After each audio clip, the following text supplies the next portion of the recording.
今回は星空の下焚き火を囲んで行われた太鼓セッションを録音しました。大切なのは焚き火、泡遊び、表現、音量大きめの部分もあるのでご注意ください。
いいですね。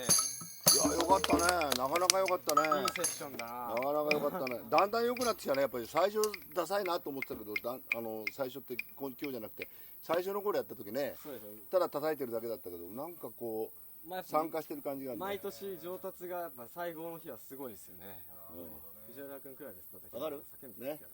焚き火、なんか前すごい叫んでた。川遊び、なんか松永先生が定期的なやつ。それと、やっぱり、あと一つ大切な要素はやっぱり表現なんだよね。でも表現ってなるとさ、ギターが弾けるとか、歌が歌えるとか、踊れるだとか、いろんな要素がなきゃいけなくなっちゃうじゃない。でも太鼓だったら、打楽器だったら誰でもやれるよね。で、打楽器みんなで焚き火でやると一致発想になってるわけです。すごいですね。いいですよね。それでみんなね、だって自分だけで表現するんじゃなくて、人の音聞いてそれに合わせたりしちゃうじゃん。そこはいいところ。すごい。めちゃめちゃ息合うね、やっぱね。めっちゃ楽しかった。本当にすごい。これめっちゃ息合うなと思って。無限にいけると思ったもんね。本当に。いやー、こうやって仲良くなってくんだね。いやー、よかったね。ありがとうございます。